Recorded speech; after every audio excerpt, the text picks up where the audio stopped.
आज की जो खबर है वह गोरखपुर से है और इस खबर को हमारे सहयोगी हमारे संवाददाता ब्यूरो चीफ गोरखपुर अतुल कुमार के द्वारा हमें भेजा गया है, जिसमें आपको बता दें कि आज गोरखपुर के स्पोर्ट कॉलेज में उत्तर प्रदेश के मुख्यमंत्री योगी आदित्यनाथ जी के द्वारा माननीय विधायक खेल स्पर्धा 2025 के विजयी प्रतिभागियों को पुरस्कृत किया गया और उनका उत्साहवर्धन किया गया।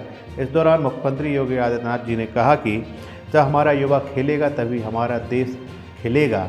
तो वहीं कार्यक्रम में बड़ी संख्या में खेल से जुड़े हुए बच्चों के द्वारा भाग लिया गया। तो वहीं कार्यक्रम के दौरान हॉकी के जादूगर और जिन्हें लोग प्यार से दद्दा कहते हैं मेजर ध्यानचंद को भी मुख्यमंत्री योगी आदित्यनाथ जी के द्वारा याद किया गया। तो इस दौरान स्थानीय सांसद रवि किशन सहित अन्य लोग कार्यक्रम में मौजूद रहे। देखिए हमारी यह खबर ब्यूरो चीफ गोरखपुर अतुल कुमार के साथ। बहनों और भाइयों, आज खेल और खेलकूद की प्रतियोगिता के बारे में पिछले 11 वर्ष के अंदर भारी परिवर्तन हुआ है।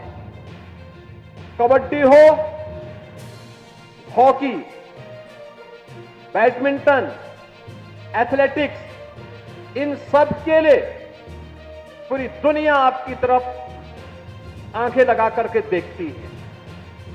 ओलंपिक हो, एशियाड हो, कॉमनवेल्थ हो, वर्ल्ड चैंपियनशिप हो, इन सभी खेलकूद की प्रतियोगिताओं में इन प्रतिस्पर्धाओं की एक नई मांग और एक नई प्रतिस्पर्धा यहां पर खड़ी हो चुकी है। और इसी को ध्यान में रख करके सरकार ने तय किया कि हर गांव में एक खेल का मैदान होना चाहिए। एक ये स्पोर्ट्स कॉलेज का कैंपस है, कितना भव्य स्टेडियम का निर्माण यहां पर भी हो रहा है।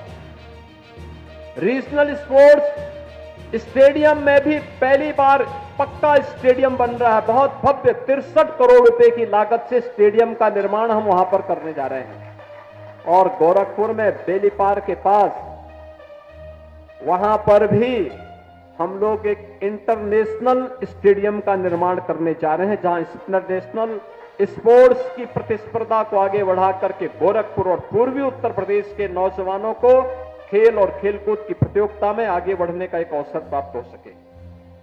हर विकास खंड स्तर पर मिनी स्टेडियम और जनपद स्तर पर बड़ा स्टेडियम बने। मेरठ में हॉकी के जादूगर मेजर ध्यानचंद के नाम पर उत्तर प्रदेश का स्पोर्ट्स यूनिवर्सिटी का सत्र प्रारंभ हो गया है और वहां पर बड़ा वर्ल्ड क्लास इंफ्रास्ट्रक्चर के साथ स्पोर्ट्स यूनिवर्सिटी का निर्माण भी वहां पर चल रहा है। हर कमिश्नरी स्तर पर स्पोर्ट्स कॉलेज बने, यह भी तैयारी है। और अभी मैं एक दिन गोरखपुर महानगर के सभी संस्थाओं के साथ बैठने वाला हूं और मैं सबको बोलूंगा कि वे एक एक खेल को गोद लें। हर संस्था एक एक खेल को, कुछ सहयोग वो करे, कुछ सरकार करेगी। वहां पर अच्छे कोचेज रखे जाएंगे, बच्चों को खेल के लिए एक प्लेटफॉर्म प्राप्त होगा, आगे बढ़ेंगे। और जब हमारा युवा खेलेगा तभी देश खिलेगा और विकसित भारत की परिकल्पना को साकार करने का रास्ता यहीं से प्रारंभ होगा। क्योंकि जीवन के जितने भी सफलताओं का मार्ग है वह स्वस्थ शरीर से ही संभव हो सकता है। और स्वस्थ शरीर खेलकूद और योगिक क्रियाओं के माध्यम से ही प्राप्त होगा। हमें शारीरिक, मानसिक और बौद्धिक रूप से चुस्त दुरुस्त बनाने में भी जिसकी बड़ी भूमिका होती है। और उसी भूमिका के कारण आप सोचो, ये हजारों लोग यहां पर बैठे हुए हैं, सब बच्चे बैठे हैं। भीषण शीतलहरी को देखते हुए हमने 1 तारीख तक स्कूल बंद कर दिए, 12वीं तक के स्कूल बंद कर दिए। लेकिन मैं जब इन बच्चों का उत्साह देख रहा था यहां पे, तो ये उत्साह देखते हुए बन रहा था कि देखो खेलकूद ने सारी ठंड को दूर कर दिया है। आप बताओ, सामान्य रूप से अगर ठंडी होती और हम रवि किशन से कहते कि गोरखपुर में कहीं निकलना है कार्यक्रम में, जाते क्या हो घर से बाहर? नहीं निकलते। संजय निषाद भी नहीं निकलते। वो तो दोनों की जोड़ी आज मिल गई, कहीं खाने पे मिले होंगे तो वहीं से दोनों साथ साथ चले आए। लेकिन यहां आकर के उनकी ठंड भी आपके खेल प्रतियोगिता को देख करके गायब हो गई। और मुझे बहुत अच्छा लगा।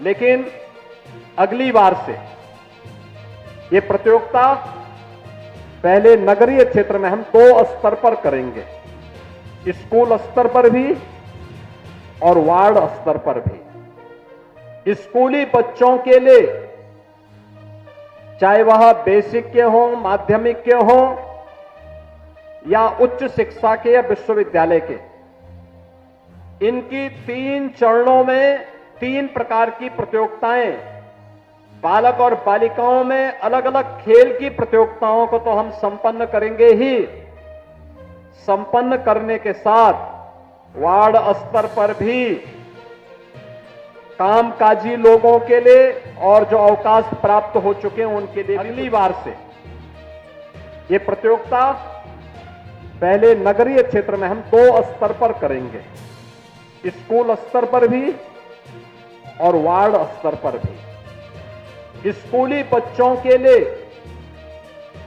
चाहे वह बेसिक के हों, माध्यमिक के हों या उच्च शिक्षा के या विश्वविद्यालय के, इनकी 3 चरणों में 3 प्रकार की प्रतियोगिताएं, बालक और बालिकाओं में अलग अलग खेल की प्रतियोगिताओं को तो हम संपन्न करेंगे ही, संपन्न करने के साथ वार्ड स्तर पर भी कामकाजी लोगों के लिए और जो अवकाश प्राप्त हो चुके हैं उनके लिए भी कुछ खेल की प्रतियोगिताओं को हम आयोजित करेंगे।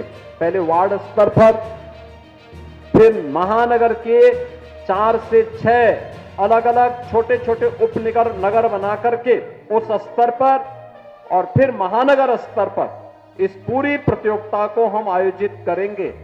और उन सभी प्रतिभागी खिलाड़ियों को और पुरस्कार प्राप्त करने वाले खिलाड़ियों को फिर बड़े समारोह में उन्हें सम्मानित करने का काम भी किया जाएगा। ऐसे ही गोरखपुर में सांस्कृतिक कार्यक्रम के लिए भी हम लोगों ने कहा है कि जनवरी प्रथम सप्ताह में प्रतियोगिता होगी, जिसमें कला की अलग अलग विधाओं के बारे में, गायन है, वादन है, नृत्य है, नाट्य है, इन सब की प्रतियोगिताएं आयोजित होंगी। और 11 से 13 जनवरी को जब गोरखपुर महोत्सव के आयोजन होंगे, तो मुख्य महोत्सव के कार्यक्रम में जो प्रतिभागी सर्वोच्च अंक प्राप्त करेंगे गायन, वादन, नृत्य, नाट्य में, उन्हें वहां पर सम्मानित करने का काम भी गोरखपुर महोत्सव के उस आयोजन में करेंगे।